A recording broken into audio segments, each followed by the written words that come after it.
श्रीराम समर्थ.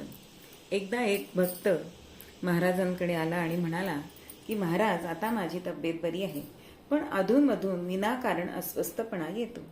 त्यावेळी श्री म्हणतात की मधूनमधून आजारी पडणं हे सुद्धा चांगलं असतं बरं का. म्हणजे यंत्राचे भाग जसे काढून परत बसवले की यंत्र परत चांगलं चालतं की नाही, तसंच आपलं आहे.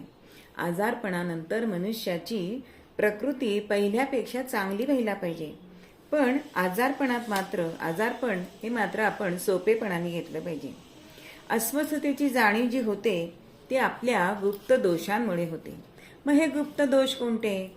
तर संशय, भीती, राग, लोभ हे आहेत. जोपर्यंत आपण पूर्णपणे भगवंताचे झालो नाही तोपर्यंत ह्या गोष्टी व्हायच्याच.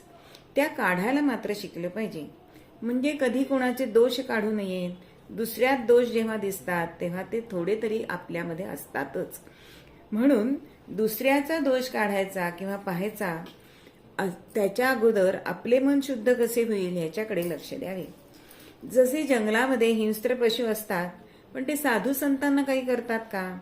पण आपल्या मनात भीती उत्पन्न झाली की आपण त्यांना भीतो आणि तेही आपल्याला भिववतात आणि त्रास देतात. तसंच इतर माणसांच्या बाबतीत आहे. दुसरा मनुष्य खरा कसा आहे हे आपल्याला बरोबर कुठे कळतं? म्हणून तर आपण वरवरचे दोष पाहूच नयेत. कोणाबद्दल संशय मनात येऊ देऊ नये. मन अगदी प्रसन्न आणि आनंदी ठेवावं, म्हणजे अपूर्णतेची जाणीवच होत नाही. आणि हे सर्व कशाने साधतं? तर ते नामानी साधतं. मी भगवंताचा आहे आणि हे सर्व त्याचं आहे अशी सारखी जाणीव आपण आपल्या मनाला करून दिली पाहिजे. मग त्यात किती आनंद आहे बघा बरं.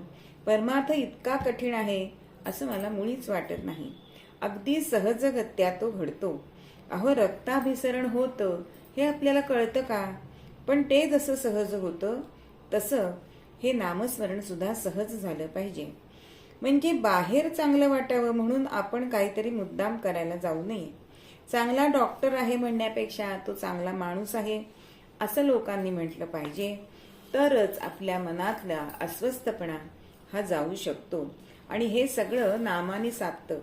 हे दोष असतात ते आपण कुठून मुद्दामून आणलेले असतात का? नाही, तर ते जन्मजन्मांच्या कर्मांचं फळ असतं. पण ह्या जन्मात तरी त्याच्यात भर घालू नये ना.